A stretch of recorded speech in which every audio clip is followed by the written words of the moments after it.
Hey everyone, it's Michael Terbet, your local real estate expert with the Terbet Group, coldwellbanker HPW, and today I want to talk about inspections. I'm going to be talking mainly as if you're buying the home, but obviously this plays a role as a seller on what to expect during the due diligence period and inspections.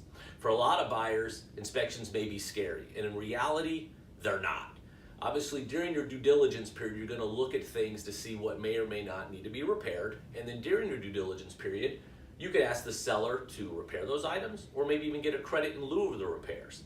But in all my years of doing inspections, I would probably say there are 4 things that you will see on almost all inspections in no particular order, and they are very common. One, though, that takes precedence on all of these items are structural issues. But I will tell you, in my years of real estate, I can count on one hand the times I've had issues with structural items on a home. A lot of times when you go look in a property, you're going to know if there's structural issues with the house, whether you see undulating floors, cracks on the ceilings, the walls from settling. So it kind of puts up a red flag even before you would put an offer in. So the inspection items that I'm going to go over and what to do if they're found are, and again, no particular order, roof, HVAC, electrical, and crawl space. So when you do your home inspections, the inspector is going to look at the roof. You're going to have an idea already when you bought the home, the age of the shingles, and see if there may be any signs of a leak or damage. The most common repair that we see, though, are raised roof shingles or cracked roof boots, very easily fixed. HVAC, of course, we go back to the age of the HVAC unit, so you know that already going in, and whether or not an HVAC inspection is necessary.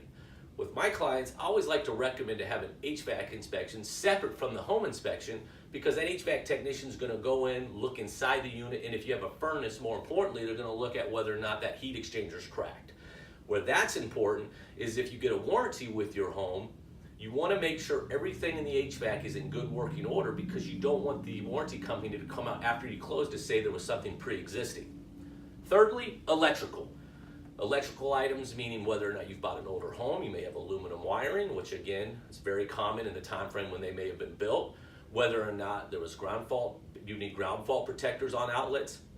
They're going to look in panel boxes. You may need to have your panel box labeled correctly. So again, those are very common. And lastly, a crawl space. If you're buying a home with a crawl space, in our area, in all areas, you're either going to buy a home on a crawl space, a slab, or a basement. Now, crawl space, you're either going to have it where it's open to the outside, or you're seeing more and more homes that are encapsulated, or a sealed crawl space.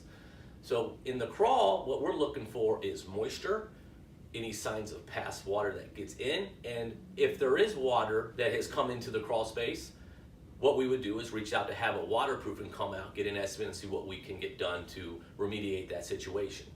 Now, other things, little things may come up on the report, but again, these are your main items, whether you're buying a brand new home or a home that's been there 100 years. These are items that are very common on all inspections, and the most important thing, though, to remember is these are just things you are looking at to make sure you want to buy the home. In many cases, you are going to buy the home because these items are all fixable. Remember, you're buying the neighborhood. You're buying the lifestyle. These things are going to be, can be addressed even after closing. During due diligence, again, you have the opportunity to negotiate the sellers to do repairs, to get a credit in lieu of repairs, or sometimes you may get a mixture of both. Because again, the seller's going to sell the home to you. So I hope these tips help today, and as you embark on your home buying process, it makes things a little bit easier on what to expect, so you're not as concerned. If there's anything that I can do to help you accomplish your real estate goals, please reach out to me. I'd love to help you. Again, it's Michael Terbet, your local real estate expert with the Terbet Group, coldwellbanker HPW, and remember, who you work with matters. Have a great day.